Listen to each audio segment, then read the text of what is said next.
ভারতের আগরতলায় বাংলাদেশ মিশনে হামলা ও ভাঙচুরের প্রতিবাদ শিক্ষার্থীসহ বিভিন্ন সংগঠনের।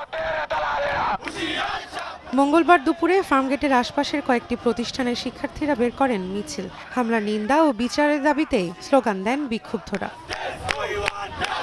আমরা কিন্তু কারো কোনো ক্ষতি করি নাই, অথচ তারা কিন্তু আমাদের দেশের উপর সব দিক থেকে প্রভাব ফেলার চেষ্টা করছে। এর আগে সকালে ঢাকা বিশ্ববিদ্যালয়ের মধুর ক্যান্টিনে সংবাদ সম্মেলন করে সার্বভৌমত্ব আন্দোলন। হামলায় জড়িতদের গ্রেফতার করে দ্রুত বিচারের দাবি জানান নেতারা।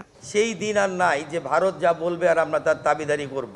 এই ঘটনায় জড়িত উগ্রপন্থী হিন্দুত্ববাদীদের অবিলম্বে গ্রেপ্তার এবং তাদের বিরুদ্ধে দৃষ্টান্তমূলক শাস্তির ব্যবস্থা গ্রহণের জন্য ইন্ডিয়া সরকারের প্রতি জোর দাবি জানাচ্ছি।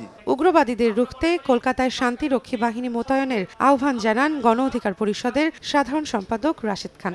মমতা বন্দ্যোপাধ্যায়ের উচিত কলকাতার জনগোষ্ঠীকে রক্ষা করার জন্য এবং এই হিন্দু উগ্রবাদী সংগঠনকে তাদেরকে নিয়ন্ত্রণ করার জন্য জাতিসংঘের শান্তিরক্ষী বাহিনীর সহযোগিতা নেওয়া।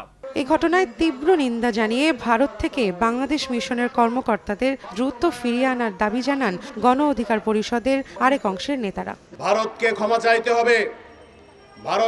ভারতের পররাষ্ট্রমন্ত্রী দুঃখ প্রকাশ করলে হবে না, জনসম্মুখে ক্ষমা চাইতে হবে। ঢাকা ছাড়া কোথাও ভারতের কোনো দূতাবাস প্রয়োজন নাই এবং ভারতের বিভিন্ন জায়গায় বাংলাদেশে যে দূতাবাসগুলো রয়েছে, উপদূতাবাস রয়েছে, একটা দূতাবাস রেখে সকল উপদূতাবাস থেকে বাংলাদেশের অফিসারদেরকে ফেরত নিয়ে আসেন। হামলার ঘটনায় ভারতকে অবিলম্বে ক্ষমা চাওয়ার দাবি নেতাদের।